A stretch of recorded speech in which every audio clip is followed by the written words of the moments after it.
Free will, freedom, and investing.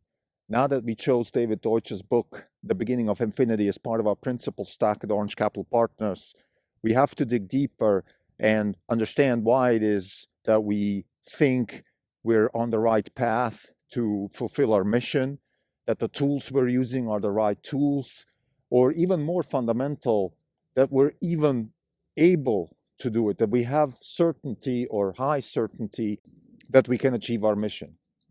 Those are fundamental questions that we'd like to discuss in this episode. This is the Not Even Wrong podcast. It's October 25th, 2020.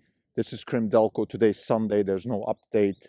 And we want to talk further about the inclusion of David Deutsch's book, The Beginning of Infinity, into our principal stack, and what it actually means for us and how important this is. This is one of the key episodes, like I said last time when we introduced the inclusion, that including a new book into our principal stack it's even more than an amendment to the Constitution. It's really a philosophical, fundamental change of our thinking, or in this case, not a change, but an augmentation of our thinking. So it's very important.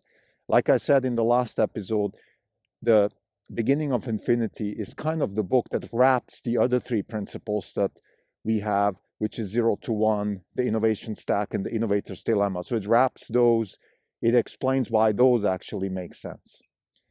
Now let's talk about some of the fundamental dynamics that The Beginning of Infinity discusses and how they relate to our process of investing and how they relate to our mission to generate wealth by investing in disruptive technologies with large impact. Free will. Free will, according to David Deutsch, is absolutely a possibility because we have good explanations for why free will is actually something that we can contemplate as human beings. So we are not just determined machines, determined by the laws of physics, determined by the clockwork in the universe where every atom is predetermined to do whatever it's going to do next. We are able to exercise free will, and Deutsch talks about the concept of emergence in physics, which is, for example, you can explain why water boils because of emergent factors of water molecules. You don't have to go down to the physics of intermolecular forces and things like that between the water molecules to explain why water boils. You can just simply look at the emergence of all these water molecules together, put in a pot, and then once you add heat, you can explain why this is happening. You can also have an impact on that water by increasing the heat without changing the intermolecular forces or doing all kinds of excessive detailed things with the molecules in the water in order to get it to boil. This is the key of emergence in physics, and Deutsch uses that as an explanation for why we have free will, because we can make choices based on emergence in physical phenomena. As humans, we can make choices and then change the trajectory of those underlying substances without going down to the basics of the intermolecular forces or the particles that are governing those particular elements. So this is the key. So without going too deep into the physics here, I just want to state that free will is an option. We are not exposed to the never-ending clockwork of the universe. We are not just leaves in the wind. We have the ability to exercise our will in order to achieve certain goals. So this is fundamental. And this is one of the key fundamental questions that we have to ask when we use 0 to 1, the innovation stack, particularly 0 to 1 and the innovation stack as part of our principles, because both of those books are expressing the possibility that entrepreneurs, actual people, individuals, together maybe with a bunch of other people, something we call startup, they have the ability to really do something new, to change something. They're not just exposed to randomness, to the status quo, or even worse, they're not just leaves in the wind trying to randomly start companies and then praying that they become the next Google. You can, through intelligent design, or if we go a little bit deeper, through free will, you can actually influence outcomes. There is a way to influence outcomes, and you can have very large outcomes. This is possible. David Deutsch gives a albeit popular scientific explanation. We're not going here into deep math or anything like that, but it's an abstraction that I believe makes sense to us. It gives us the freedom to even contemplate generating wealth by investing in disruptive technology with large impact. We have the freedom to do it. We can do it. Now, the next level, if you have free will, then the word freedom comes up. And I've used this word already a few times in this episode, and I've used it as a tagline for one of the last episodes, which is the measure of wealth is freedom, and you can only generate wealth by exercising freedom. It goes both ways. This is the most profound sentence that I think I have ever uttered. It just means that one way to measure wealth is by the amount of freedom, and I've discussed that in several episodes. Wealth is not defined just by monetary access to financial assets. Wealth is the ability to exercise freedom. Like I said, if God forbid something happens to one of your family members, you can travel across the continent and spend time with them and show them your love. You can be there for your kids. You can help your friends. All these things, we call them also resourcefulness in general lingo. I think wealth is way more than just money, but of course money gives you the ability to all these other things. Again, I don't want to go too deep now into the definition of wealth. I just want to say that the measure of wealth is freedom, which is a quote I got from Naval on Twitter, which is very, very powerful, and we strongly believe in that. Now, we want to also extend this quote to the only way you can actually generate wealth is through the exercise of freedom. So it goes both ways. And this ties back to David Deutsch's argument of free will. So I'm going to try to make this argument. This is something that I'm still struggling myself in my head. I know I have a feeling I'm on the right path, but to put it in words is a bit more challenging. Freedom is necessary to generate wealth. You cannot generate wealth by not exercising freedom. So what does that mean? That means that if you think you can just do things that are kind of predetermined. So for example, in the investment world, you do what everybody else is doing. You diversify, you buy what others are buying, things like that. Or you follow maybe somebody who has status. So you only invest in people with degrees from very prestigious universities or startups. Or you... even worse, you invest only in companies that other people with very high pedigree have invested. So things like that are, in my view, that's not exercising freedom, because by definition you're already putting yourself in the shackles of somebody else's decisions. Or somebody was admitted to a prestigious university, that somebody got funded by venture capital, and now you're investing into that somebody based on all those steps. So they made those decisions for you. You're not exercising that freedom. Freedom is the exercise of free will. Free will is when you take action on the physical substrate of everything. So you, as a human being, are trying to change the universe. This is what freedom actually means in our context. So we use freedom as agency. And I've said that also in several episodes before. The mission is to generate wealth by investing in disruptive technologies with large impact. So the freedom is in context with that mission. So I'm not talking about being a pot-smoking hippie here and exercising freedom in that way. I'm not talking about being a natural-born killer and exercising freedom like in that movie where I just kill everybody or something like that.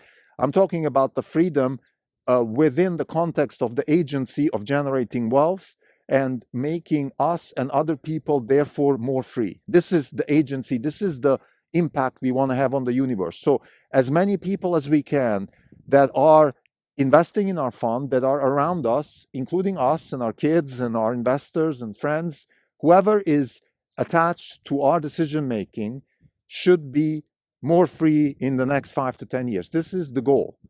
Within that context, we are exercising freedom. So that means that if I go surfing, that is part of that. Mission. I'm not just doing it to show the middle finger to society or something like that. I am driven by that mission, but surfing is part of it because I need downtime. Or actually, with surfing, it's much more than downtime. It is actually very inspirational. It's almost like yoga or something like that for me. So everything I do is my achievement to that mission, but I do it my way. I exercise my free will.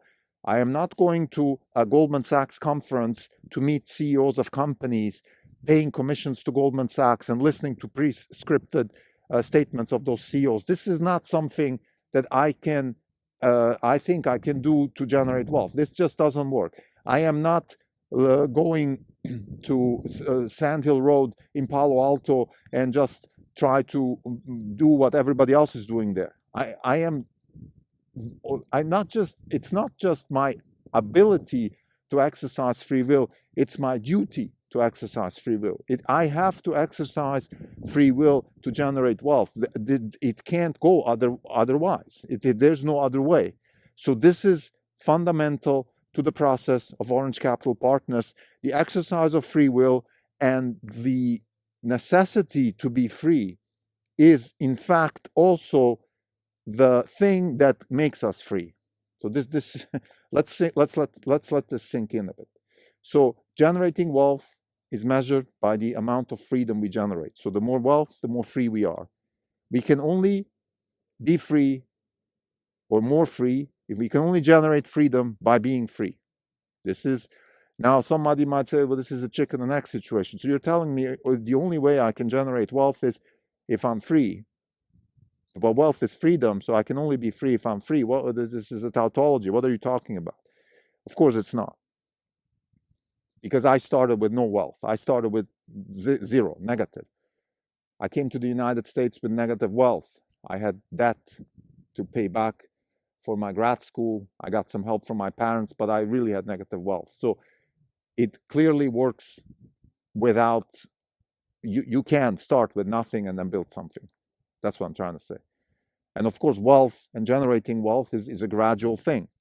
The first step is to be self-sufficient, to pay your own bills. The next step is to have something on the side and start building savings so you have equity, because only with equity you can start building more equity, and only by owning assets you can actually build wealth. So it goes step by step. But in every of those steps, more or less, in my world, and this was before I had the principles that we have now at Orange Capital Partners, even before I read all those books or was influenced by them or any which way influenced by the spirit of California, whatever you want. Even before that, I grew up in Switzerland, which is a very unfree country, but I still had that urge in me to be unique and free. I was following the 0 to 1 concept very deeply without having read the book, because the book wasn't even written at that point. But I understood that my only way to exceed my own expectations, to generate wealth, to be free in this world is to be unique. There was no other way. So I did very unusual things. For example, I spent some time in China during my college years. I learned Mandarin when it was definitely not, it was still a very niche thing to do. Rich parents on the Upper East Side of New York wouldn't send their kids to Mandarin school in the early 90s. So it wasn't, as I said, a very fancy thing to do, but I did. Because I figured if I have any kind of unique assets, then I have more optionality to generate wealth. I didn't know exactly why I'm doing it, but I just had that inner urge. I followed up with I did something very conventional, which I went to business school, but even there I was very, very determined to do very, very unique things. For example, understand financial derivatives to the point where I can almost have academic understanding of it, because I knew that with that understanding, I can translate that knowledge onto Wall Street, where that knowledge wasn't that prevalent.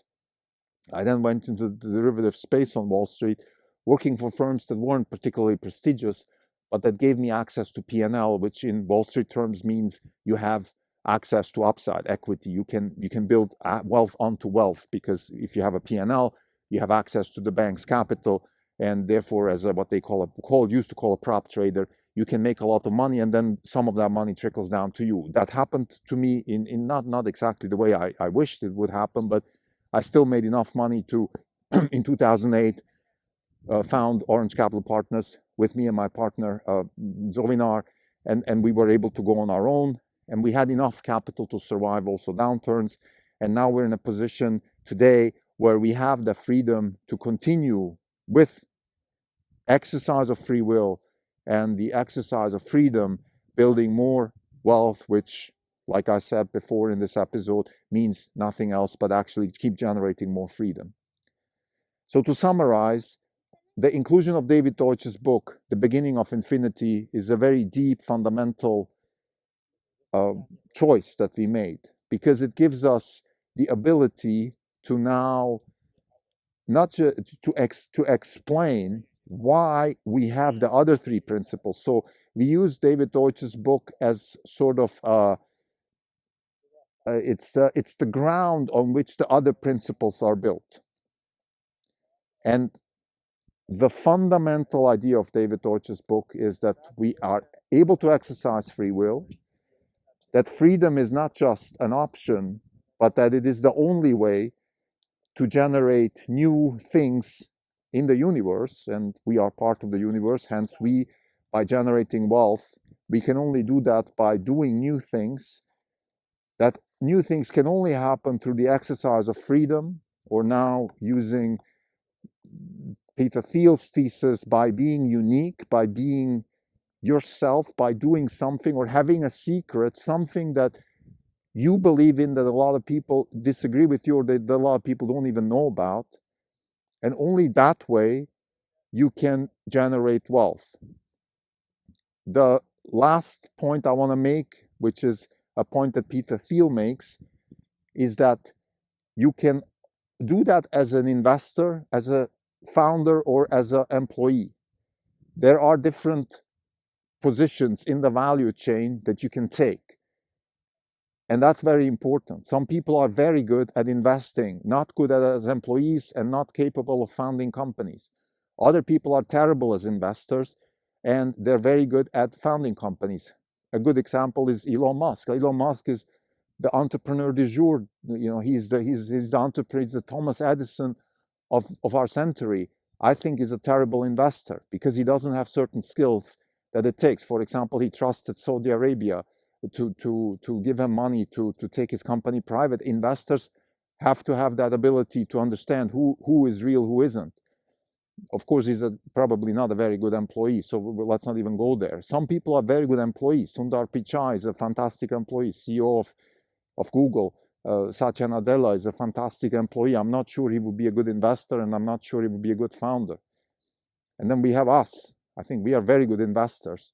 We are not very good as employees, and we haven't really shown abilities to be founders in the disruptive type of sense. Of course, we founded our own company, but we haven't been hiring people at scale, building manufacturing facilities, and those things which are necessary to generate wealth at scale.